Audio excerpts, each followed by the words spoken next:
আসসালামু আলাইকুম সবাইকে পবিত্র ঈদ উল ফিতরের শুভেচ্ছা। আশা করি সবাই অনেক ভালো আছেন। পৃথিবীর সকল প্রান্ত থেকে সকল মুসলিম ভাই বোনদেরকে পবিত্র ঈদ উল ফিতরের অনেক অনেক শুভেচ্ছা।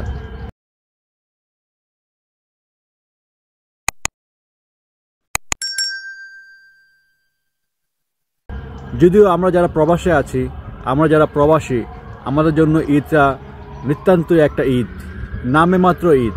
আসলে আমাদের জন্য তেমন কিছু করা থাকে না।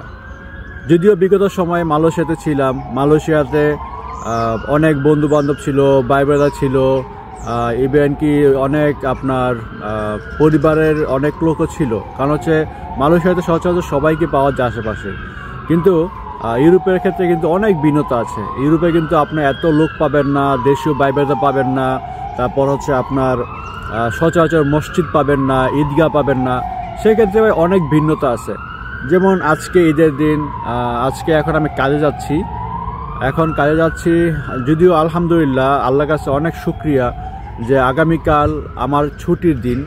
আর ছুটির দিন বাংলাদেশে ঈদ, সেক্ষেত্রে হয়তো ঈদের দিনটা কিছুটা হলেও পরিবারের সাথে ভাগাভাগি করে নিতে পারবো মোবাইল ফোনের মাধ্যমে। তো এই হচ্ছে ভাই বাস্তবতা। আর হচ্ছে বাস্তবতাগুলো এরকম, এটা অনেক কষ্টের। তো আমরা যারা প্রবাসী হয়ে গেছি, আমরা জানি আসলে পরিবার পরিজন ছাড়া ঈদ করা যে কত একটা কষ্টের।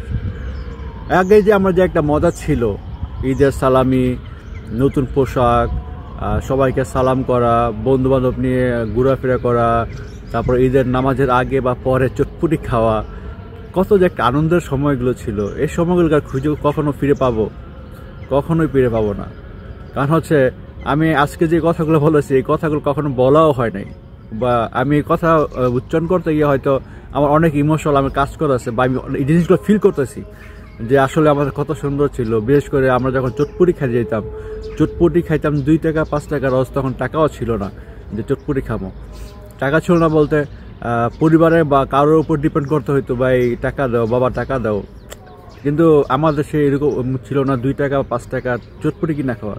কিন্তু ওই সময়টা যে এত আনন্দ ছিল, এত এত মানে আমাদের মজার ছিল, ওই সময়গুলো তো আর খুঁজে পাবো না। আমরা এখন যত বড়ই হই, যত টাকাই কামাই, যত যে ভালো জায়গায় থাকি, অতীত। তো যাই হোক, আজকে আসলে ঈদের দিন কাজ করতে যাব। আসলে কাজ করতে মনটা চাইতেছে না। যদিও ঈদের মধ্যেও যে একটা ফিল্ড আসতেছে না, কিন্তু হঠাৎ করে এখানে কাজ করতে ইচ্ছা করতেছে না আজকে। আর এখানে তো আমার ব্যক্তিগত বা আমার মনের কোনো দাম নাই এই জায়গায়। কারণ হচ্ছে ভাই, ইউরোপে আপনি আসবেন বা প্রবাসী হবেন, যেখানে কাজ করবেন, কোম্পানির যে নিয়ম, যে রুলস, আপনাকে ওইটাই ফলো করতে হবে। আপনার যদি ইমার্জেন্সি থাকে, আপনার যদি মনে করেন যে না আপনি কাজ করবেন না, আজকে আপনি রেস্ট যাবেন, সেক্ষেত্রে আপনি কোম্পানিকে বলতে পারেন, সমস্যা নাই। বাট কোম্পানির যে নিয়ম অনুযায়ী আপনাকে করতে হবে, আপনাকে আগাতে হবে। এ হচ্ছে ভাই প্রবাসীদের বাস্তবতা আর কি। যাই হোক, আজকে ছুটির দিন উপলক্ষে, ঈদের দিন উপলক্ষে চাচ্ছিলাম যে আপনার সাথে কিছু কথা বলবো বা কিছু শেয়ার করব। যেমন গত বছর আমি ঈদের নামাজ পড়েছিলাম আপনার জাতীয় মসজিদ নিকারায়, যেটা কুয়ালালামপুরে আছে। আমি মূলত ঈদের দিনগুলোতে আমার সবচেয়ে বেশি মিস করি আমার প্রবাসী হিসাবে আমার বাগিনা রানা, মাসুম, নাহিদ, রূপু, তারপর হচ্ছে ওয়ালিদ ভাই, মানে সবাইকে আমার বড় ভাই নুর হোসেন সহ অনেক বন্ধু বান্ধব, ঠিক আছে, নাম আর বললাম না। কারণ হচ্ছে আমরা সবাই একসাথে যতটুকু পাঠার চেষ্টা করতাম। ইভেন আমার বড় ভাই থাকে মালয়েশিয়াতে, উনি সবসময় আমার জন্য একটা গরুর মাথা কিনে রাখতো। গরুর মাথা আমার পছন্দ ছিল বা পছন্দের, তো গরুর মাথা সবসময় আমার জন্য রোজার ঈদে একটা বুক করে রাখতো। তো তিনি সব কিছু অ্যারেঞ্জ করে আমাকে বলতো যে গরুর মাথা আনে রাখছি, তুই কবে আসবি। তো এই হচ্ছে, কিন্তু এখানে তো কেউ নাই, এখানে আমি একা, মানে এগুলো মিস করতেছি বা ওই ব্যাপারগুলো মনে হইতেছে। যাই হোক ভাই, এটি হচ্ছে বাস্তবতা। এটি আমার ক্ষেত্রে হচ্ছে, আপনাদের ক্ষেত্রে হচ্ছে। এবং আপনারা যখন আবার প্রবাস থেকে প্রবাসী হবেন, তখন আপনারা অনেক বিনোদন পাবেন। যদিও মধ্যপ্রাচ্যের ব্যাপারগুলো আলাদা হয়, যেমন সৌদি আরব বা কাতার, কুয়েত, দুবাই, এইসব দেশগুলোতে বা মালয়েশিয়াতে অনেক বিনোদন আছে।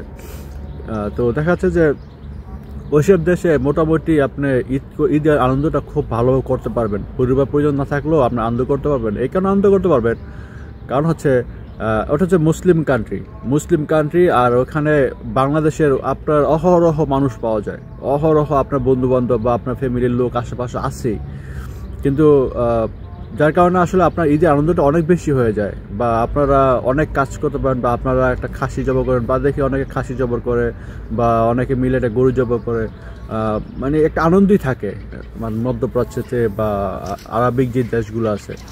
কিন্তু ঈদের হচ্ছে আপনার ইউরোপের ব্যাপারগুলো তো এরকম নাই, আর ওই রকম লোকই পাবেন না, আপনার ওই লোকই পাবেন না। আপনার হাতে গোনা বাঙালি, যেমন আমার এখানে আমি ছিলাম 2 নম্বর বাঙালি, পরবর্তীতে আমার একজন কলিগ আসছে গত 1 সপ্তাহ যাবৎ। আমি গতকালকে একটা রিলস দিয়েছিলাম, ওই রিলসে দেখেছেন আমার ফ্রেন্ড, সে আসছে। তো আমরা মোটামুটি এখন 3 জন আছি, হয়তো সামারে হয়তো আরও আসতে পারে, 1 2 জন আসতে পারে, তখন দেখা যাচ্ছে যে লোক হবে। কিন্তু মূলত আমার এই সিটিতে আমরা এই 2-1 জন ছাড়া আমি এখন পর্যন্ত কোনো বাঙালি পাইনি, কোনো বাঙালি পাইনি যারা নাকি এই এলাকায় থাকে বা এই শহরে থাকে। আছে হয়তো শহরে আছে, অনেক আছে, বাঙালি যে নাই এরকম না, বাঙালি অনেক আছে। হয়তো আমি যে সিটিতে থাকি, আমি ব্রাশপের ফাগরাস অঞ্চলে থাকি, এখানে আপনার পাই নাই আমি এখনো পর্যন্ত। এই হচ্ছে অবস্থা আর কি। তো যাই হোক, বাস্তবতা সবাইকে মেনে নিতে হবে, বাস্তবতা নিয়ে কাজ করতে হবে। আর প্রবাসী জীবনে আপনার ইমোশনাল হয়ে লাভ নাই, কারণ হচ্ছে দিন শেষে আপনাকে আপনার টেক কেয়ার করতে হবে, আপনাকে আপনার মোটিভেশন করতে হবে, আপনাকে আপনার কাজ করতে হবে। তো এই হচ্ছে প্রবাসীদের বাস্তবতা। আর হচ্ছে দোয়া রাখবেন, আর আপনাদের দোয়া আমার রাখবেন। এই তো, সবাই আমার চ্যানেলে সাবস্ক্রাইব করবেন। আপনাদের যদি কোনো কিছু জানা থাকে অবশ্যই আমার কমেন্টস করে জানাবেন, ইনশাল্লাহ আপনাদের কমেন্টসে তো অবশ্যই উত্তর দেই, হয়তো একটু লেট হয়ে যায়, এটা ক্ষমা সুন্দর দৃষ্টিতে দেখবেন। এবং আমার চ্যানেল অবশ্যই সাবস্ক্রাইব করে রাখবেন। এবং আপনার পরিচিত যদি কেউ থাকে যারা রোমানিতে আসতে চায়, আপনি চাইলে আমার ভিডিওগুলো তাদেরকে শেয়ার করতে পারেন। সেক্ষেত্রে তারা আসার আগে অনেক কিছু জানতে পারবে, অনেক ইনফরমেশন পাবে, যেগুলো আসলে তাদের জানা থাকলে এখানে আসার পর তাদের জন্য অনেক ভালো হবে। ভালো থাকবেন সবাই, আমার জন্য দোয়া করবেন, পাশাপাশি প্রত্যেকটা প্রবাসীর জন্য দোয়া করবেন। সবার প্রতি ঈদের শুভেচ্ছা রইল। আসসালামু আলাইকুম।